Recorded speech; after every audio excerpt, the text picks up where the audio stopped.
नमस्कार। आज का मोटिवेशनल वीडियो है, विज्ञान अनुमान पर नहीं प्रमाण पर चलता है। तो विज्ञान प्रमाण पर चलता है क्यों?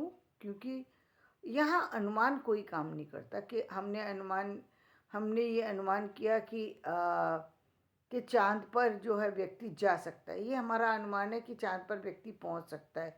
ये हमारा अनुमान है कि व्यक्ति जो है हम अपने अनुमान से बहुत सारी चीज़ों के इसके द्वारा पहुंच सकता है। इस चीज़ के मतलब बहुत सारे से हम अपने सपने, जो हम सपने वाली बात करते हैं, यह सपने वाली बात नहीं चलती कि हम सपने और अनुमान, कि हमारा अनुमान है कि 10 दिन के अंदर व्यक्ति दिल्ली से जो है वो विदेश तक पहुंच सकता है। ये अनुमान से काम नहीं होता। विज्ञान कहता है कि यदि 10 दिन में पहुंच सकता है या नहीं। यदि आप कहते हैं कि वो एक व्यक्ति 200 किलोमीटर जो है वो 3 दिन के अंदर पहुंच सकता है, तो ये प्रमाणित करने के लिए एक व्यक्ति को 200 किलोमीटर तक पैदल चलना होगा।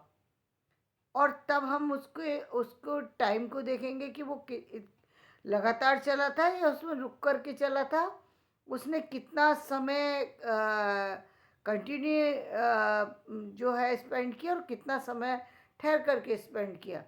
हम उस सबको काउंट करके तब हम निकालेंगे कि एक व्यक्ति की गति कितनी होती है, एक व्यक्ति कितने समय तक स्वस्थ रह सकता है, कितने अपनी एनर्जी को कैसे सेव कर सकता है, एनर्जी को सेव करने में उसे किस किस चीज़ की आवश्यकता पड़ी। ये सब चीज़ हमें प्रैक्टिकल में जब अनुभव होगी तब हमारा विज्ञान कहता है, तब हम बात को हम ये कह सकते हैं, तब हम पूरी तरीके से कह सकते हैं किसी बात को कि ये इस इतने घंटे के अंदर पहुंच सकता है। अब ये स्पीड किसी एक व्यक्ति से नहीं नापी जा सकती। जैसे हमने एक मेट्रो की स्पीड को नापना है तो हमें पता है कि एक ट्रेन यदि जैसे हम कहते हैं 200 किलोमीटर तक जा सकती है 1 घंटे के अंदर, तो वो हम इसलिए क्योंकि वो टेक्नोलॉजी है। वहाँ पर किसी चीज़ की कम ज़्यादा होने की संभावना नहीं होती। बावजूद इसके एक चीज़ को कई बार ट्राई किया जा सकता है, कई बार ट्राई किया जाता है। क्यों? क्योंकि हो सकता है कि हमने हमने ये अनुमान किया कि एक घंटे में ये 200 किलोमीटर चली जाएगी।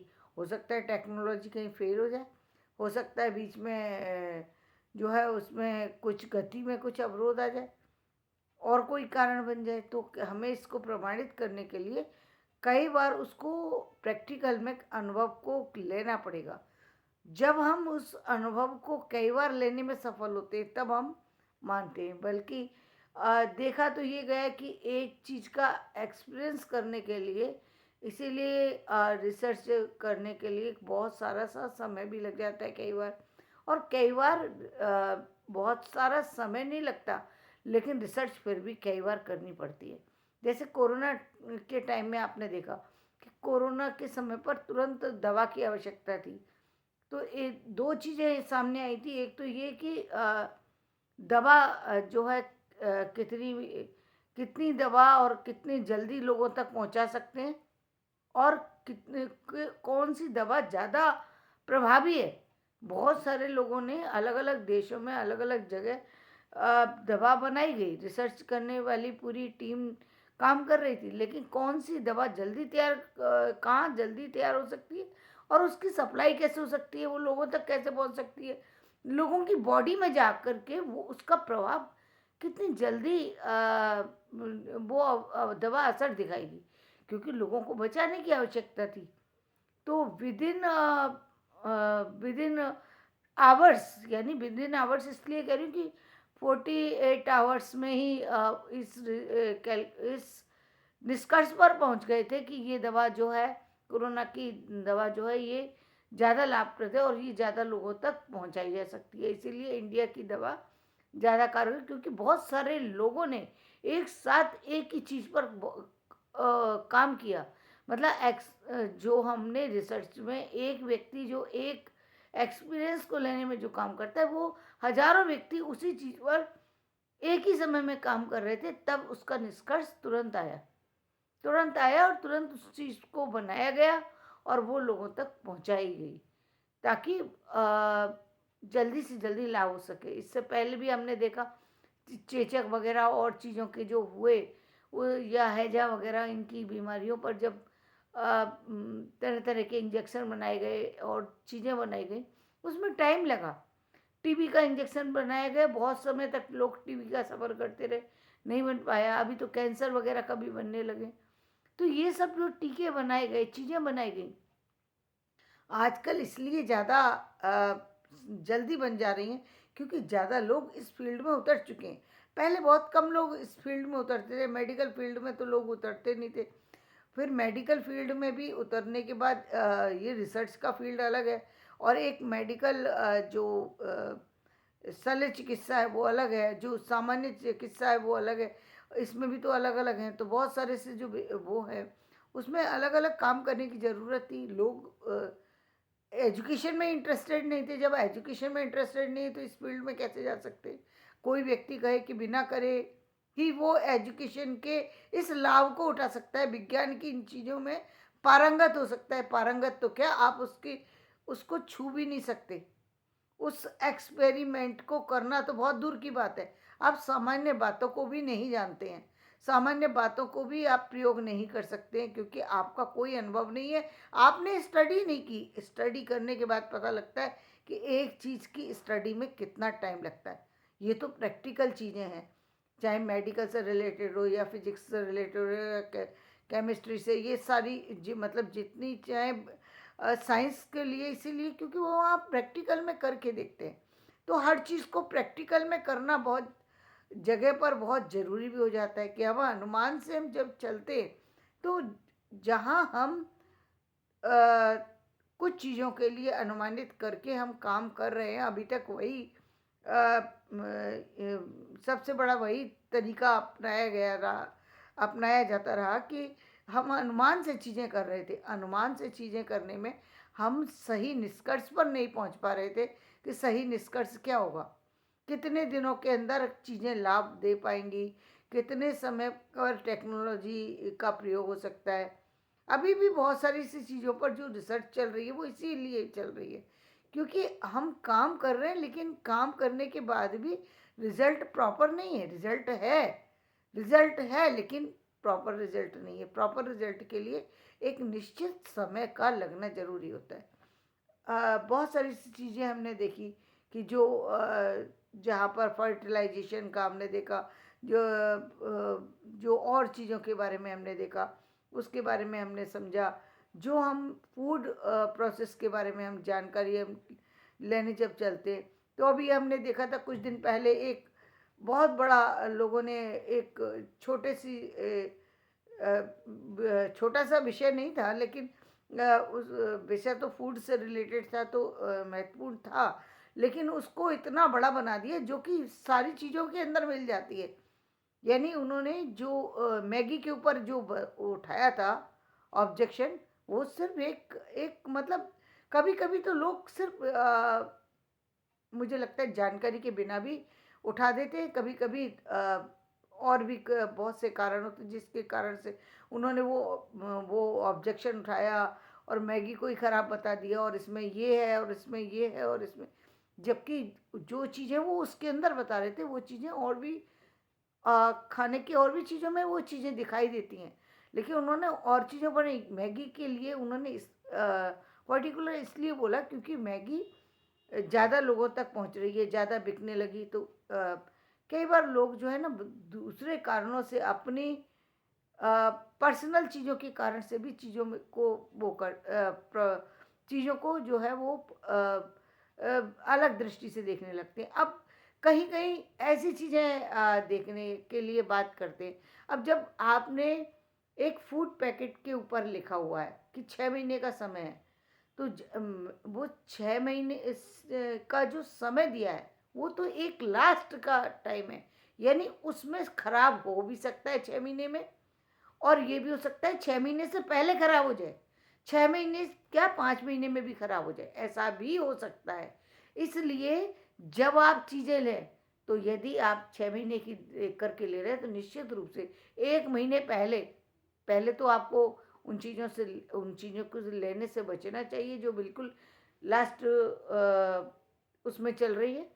और यदि आप ले रहे हैं तो फिर भी आप उसको एक बार यदि आपने उसको सही ढंग से देख लेना चाहिए कि वो चीज़ वाक़ई यूज़ करने लायक है या नहीं है। कई बार हमारी चीज़ यूज़ करने लायक नहीं होती, फिर भी हम उसे यूज़ कर लेते हैं, अपनी लापरवाही के कारण से, और फिर उसका ब्लेम हम किसी दूसरे व्यक्ति को दे देते हैं। यदि आपको लग रहा है कि प्रोडक्ट खराब हो गया है, किसी कारण से उन्होंने 6 महीने का टाइम दिया और चीज़ पहले खराब हो गई, आप उसमें आप उसके लिए कंप्लेंट लिख सकते हैं, चीज़ें कर सकते हैं, लेकिन लोगों का नेचर नहीं। खैर, वो हमारा विषय नहीं है। हमारा विषय विज्ञान अनुमान पर नहीं, प्रमाण पर आधारित है। तो प्रमाण हमारे लिए ज़रूरी है और ये प्रमाणित करता है। विज्ञान चीज़ों पर मोहर लगा देता है कि ये चीज़ सही है। अब आपके लिए ये चीज़ ऐसी हो चुकी है कि आप इसको प्रयोग कर सकते हैं। यदि आप एक जैसे उन्होंने कहा कि अब देखिए, बॉडी के अंदर जो जो सामान्य चीज़ें हैं उस पर तो मैं मुझे बिल्कुल भी समझ में नहीं आता कि ये उस पर जो टेस्ट कराए जाते हैं, उस पर जो लोगों का और चीज़ें होती हैं, वो तो मुझे बिल्कुल समझ में नहीं आती। मुझे ऐसा लगता है कि शायद मेडिकल फील्ड में अभी जो लोग नए हैं, शायद उनको थोड़े अनुभव की ज़रूरत है। जहाँ पर छोटी छोटी चीज़ों के लिए जो वो टेस्ट कराते हैं, उसकी आवश्यकता नहीं है। उसकी आवश्यकता नहीं है, इतना तो आपको अनुभव होना चाहिए कि सामान्य चीज़ें सामान्य रूप से चल सकती हैं। व्यक्ति का ब्लड इतना सस्ता नहीं है, व्यक्ति की ज़िंदगी इतनी सस्ती नहीं है कि आप उसको हर एक 26 साल के व्यक्ति का इतने का ब्लड लेना जो शुरू करते हैं, आप इतना ब्लड ले लेते हैं, इतने सारे से टेस्ट करा देते हैं। एक सामान्य सी व्यक्ति प्रॉब्लम लेके गया, आपको कुछ तो अनुभव होना चाहिए कि आप पहले उसको वो दवा दे कर के और उसका आप इलाज करने की कोशिश करें। लेकिन नहीं, अब डॉक्टर क्या कहते हैं, वो उनको वो रिस्क नहीं लेना चाहते। अरे! ये फील्ड ही रिस्क का है, मेडिकल फील्ड ही रिस्क का है। इसमें प्रयोग करना पड़ता है और प्रयोग करने की बात नहीं है, इतना तो व्यक्ति सीख जाता है। इतना यदि आप नहीं सीख पाए और आप हर चीज़ का यदि टेस्ट लेंगे, तो इसका मतलब आप एक व्यक्ति की बॉडी को कमज़ोर बना रहे हैं। हर दिन व्यक्ति की बॉडी से आपने ब्लड लिया। एक छोटा-सा व्यक्ति दिखाने गया किसी बीमारी को और आपने उसके लिए टीबी का टेस्ट करा लिया, आपने उसके लिए अब एक सामान्य सा है, इस समय शुगर की एक ऐसी प्रॉब्लम है जो जनरली देखने में आ जाती है, या आर्थराइटिस की। अब उसको एक व्यक्ति ऐसा है जिसने चेक भी नहीं किया और उसको अनुमान से पता लग जाता है कि ये व्यक्ति बता रहा है, तो इसको ये प्रॉब्लम है। और तब वो कहता है कि इनको ये प्रॉब्लम है, आप इसको चेक कराइए। वहाँ बात समझ में आती है कि हाँ, व्यक्ति पहचान गया है और अब इसको कंफर्म करने के लिए करा रहा है टेस्ट। वहाँ पर टेस्ट कराना सही लगता है कि मतलब कोई बीमारी है, वो नहीं उस पर काम कर रही है दवा, तब वो करा रहा है व्यक्ति, कोई डॉक्टर। तो वो लगता है कि जेन्युइन है चीज़, बिल्कुल जेन्युइन चीज़ के लिए एक कार्य किया जा रहा है, वहाँ पर वो उनकी राय बिल्कुल सही है। लेकिन जब एक चीज़ जेन्युइन ही नहीं है, मतलब आपको एक सामान्य सी बात है, एक और आपने उसको कहा कि नहीं, आप शुगर का टेस्ट करा लीजिए, खांसी का टेस्ट करा लीजिए, आप इस चीज़ का भी टेस्ट, हर चीज़ का टेस्ट कराना पहले, ये मतलब इसका मतलब आप, मुझे ऐसा लगता है कि वो मेडिकल फील्ड में जो भी व्यक्ति डॉक्टर है, या वो व्यक्ति कहीं ना कहीं उसकी एजुकेशन इनकम्प्लीट है, कहीं न कहीं बिल्कुल उसकी एजुकेशन में कमी है। क्योंकि जो एजुकेशन ले चुका व्यक्ति है, उसको इतना कहते हैं ना कि जैसे एक अध्यापक एक स्टूडेंट को देखते ही बता देगा कि ये बच्चा इतना जानता है और इतना नहीं जानता है। सामान्य निरीक्षण से ही उसको उसकी ग्रोथ का अनुमान हो जाता है, सामान्य से।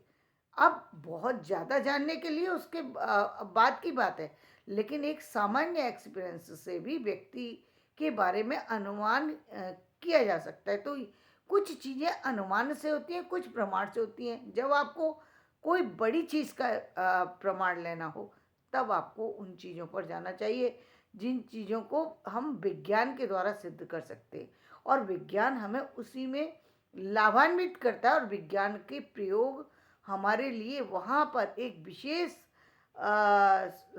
जो है वो रिसर्च के माध्यम से ये अपनी जो राय प्रस्तुत कर पाते हैं, अपनी बात कह पाते हैं कि भाई ये आपको इस तरीके की प्रॉब्लम है, या आप जिस काम को करेंगे उस काम को करने में ये रिजल्ट आएगा। तो विज्ञान जो है एक बड़ा जो प्लेटफॉर्म है, और उसमें प्रमाणित करने की आवश्यकता जो है वो दूसरे कारणों से होती है।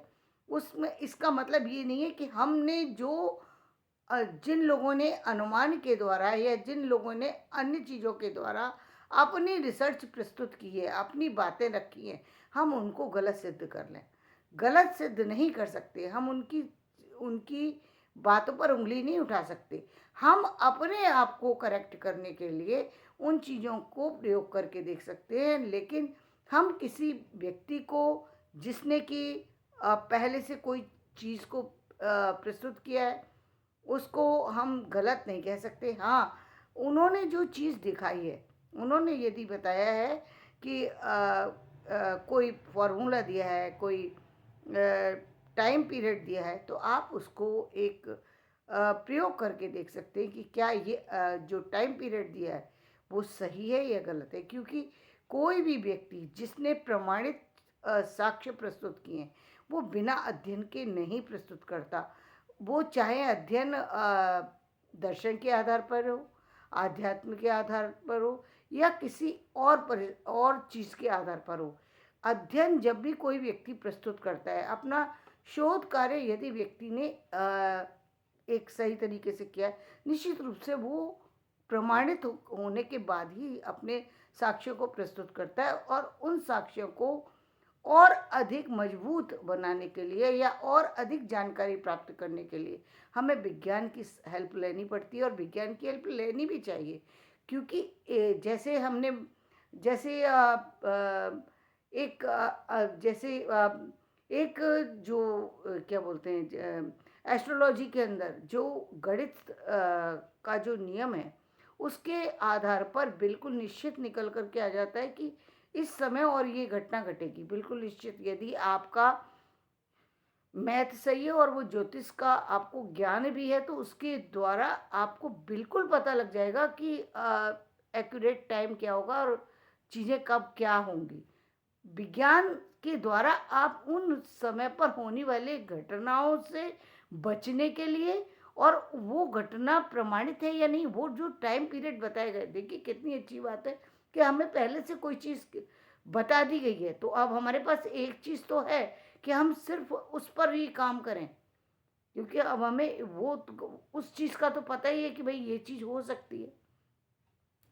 हम अब हमें उस पर काम क्या करना है कि काम ये करना है कि उस टाइम पीरियड पर यदि कोई चीज़ गलत होने वाली है, तो हम उसको बचाने के लिए प्रयत्न कर सकते हैं। हमारे पास प्रयत्न का समय है। जैसे कि कहते हैं ना कि जब हमें पता है कि व्यक्ति के अंदर ऑक्सीजन कम है, तो हम ऑक्सीजन देने की कोशिश कर सकते हैं। यदि हमें पता है तो ऑक्सीजन देने की कर सकते हैं। यदि हमें पता ही नहीं है तो हम ऑक्सीजन देंगे कैसे? तो वो जानकारी होना ज़रूरी है, और तभी हम विज्ञान हमारे लिए यहाँ वरदान सिद्ध होता है कि हम उस परिस्थिति का हमें पता लग गया है, तब हम उस पर तुरंत एक्शन लेने के लिए सक्षम हो जाते हैं। और यहाँ पर ही हमारा विज्ञान जो है वो हमारे अनुमान को जो है बल प्रदान करता है, और हमारे साक्ष्यों को जो है वो एक मोहर देकर, एक स्टैंप देकर के सिद्ध कर देता है कि जो साक्ष्य दिए गए वो बिल्कुल सही दिए गए हैं। उनमें किसी भी तरीके की जो है किसी भी तरीके का उस पर शक करने की गुंजाइश खत्म हो जाती है। जैसे अभी हम बहुत सारी ऐसी भी चीज़ों पर भी देख रहे हैं जहाँ पर हम बात करते हैं कुछ अन्य चीज़ों की। अ, अब ये विषय बहुत लंबा हो जाएगा, तो मैं आज का वीडियो यहीं समाप्त करती हूँ। फिर कभी मैं इस विषय पर बात करूँगी। धन्यवाद। मेरा वीडियो पसंद आए तो इसे लाइक करें, शेयर करें, सब्सक्राइब करें।